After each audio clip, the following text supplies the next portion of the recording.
एक बात समझ में नहीं आता, ये लोगों का जो रमजान आया वो भी तो इलेक्शन कोड के टाइम पे आया, नहीं आया?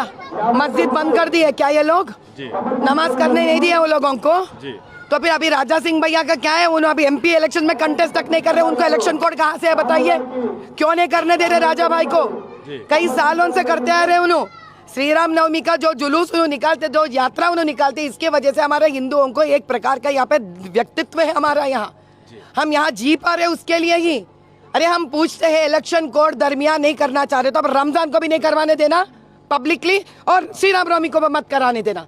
आप रमजान को करने देते, श्री राम नवमी को करने नहीं करने देते। इसी से पता चल रहा है सारे हिंदू, आप ये समझ लीजिए, ये लोग मुस्लिम और हिंदू के बीच में दरार लेके आना चाह रहे हैं। अगर ये रूल फॉलो करते हैं दोनों कौम के लिए एक ही रूल फॉलो करना, लेकिन रमजान में वो अलग रूल फॉलो कर रहे हैं, और जब तक श्री राम नवमी आया अलग रूल फॉलो कर रहे हैं आप। क्या हमारे हिंदुओं का ये हक नहीं बनता? अरे आप तब क्या करना, जब आता है इलेक्शन तब आता, ये त्योहार मनाना बंद कर ले। अब बंद करना है तो रमजान को भी बंद करना था, सिर्फ श्री राम नवमी को क्यों बंद कर रहे हैं आप? और ऊपर से राजा सिंह भाई का तो क्या दोष है, वो तो फिलहाल अभी इलेक्शन में भी नहीं ठहर रहे, उनको तो कोड लगता ही नहीं है। तो क्यों नहीं उन्हें जयंती यात्रा निकाल सकते?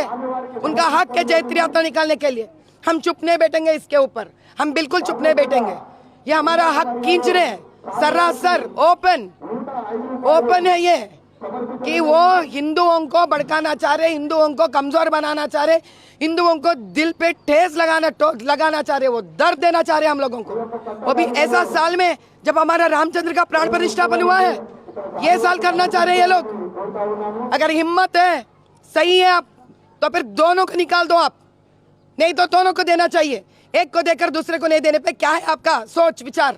मैडम, अकबरुद्दीन ओवैसी ने कल एक स्टेटमेंट दिया था कि कह रहे हैं कि पता नहीं उनको कब जेल में डाल दिया जाएगा और कब उनको पॉइजन दे दिया जाएगा उनको, और साथ में असदुद्दीन ओवैसी का भी उन्होंने जिक्र किया। जेल में कोई चुपके डालते क्या? कोई गलत काम करे तो जेल में डालते, क्यों गलत काम क्यों कर रहे हैं ये लोग? पहली बात क्यों कर रहे गलत काम? जेल काली पर जेल का कोई काम दाम नहीं है क्या? जेल वालों को बड़ा पड़ता हुआ जेल, लोग गलत काम करते रहते तो अब इनको लेके आया तो वीआईपी ट्रीटमेंट भी देना पड़ता, सरदर्द है पुलिस वाले को ऊपर से। तो फिर ये लोग गलत काम क्यों करना, जाके क्यों बैठना? फिर वहां पे फिर पूछते बिरयानी दी है नहीं दी है, फोन दिया है नहीं दिया, ये सब पूछते, वो लोगों को तंग करते भी ये लोग पुलिस वालों को। जहर देने की बात, अभी जहर अभी उन्होंने जाने साहब, अभी इतने दिन पोलिंग बूथों के ऊपर यही पुलिस को लगाकर ये लोग जैसा चाहे वैसा ना चाहे, अभी इन्हीं पुलिस के ऊपर ये लोग बात डाल रहे कि जहर देते बोलकर। अभी इनके पुलिस के बीच के मामले आई है, अभी यहाँ के अपना कौन बोलता, अपना चीफ मिनिस्टर ही जवाब देना।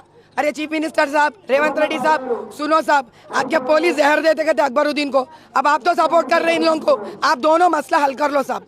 महादेवी जी, एक सवाल, राहुल गांधी जी अमेठी लड़ते थे और अभी वायनाड लड़ रहे हैं, तो अभी जब उनको सवाल पूछा गया था तो वो कहे, मतलब आप वायनाड क्यों जा रहे हैं, बल्कि सवाल पूछा गया था तो वो कहे कि हम ये बीजेपी का सवाल है और हम जब पार्टी की डिसीजन लेते हैं तो हम जाके लड़ रहे हैं वायनाड से, बोल के वो कह रहे हैं। इस पर आपका क्या कहना है?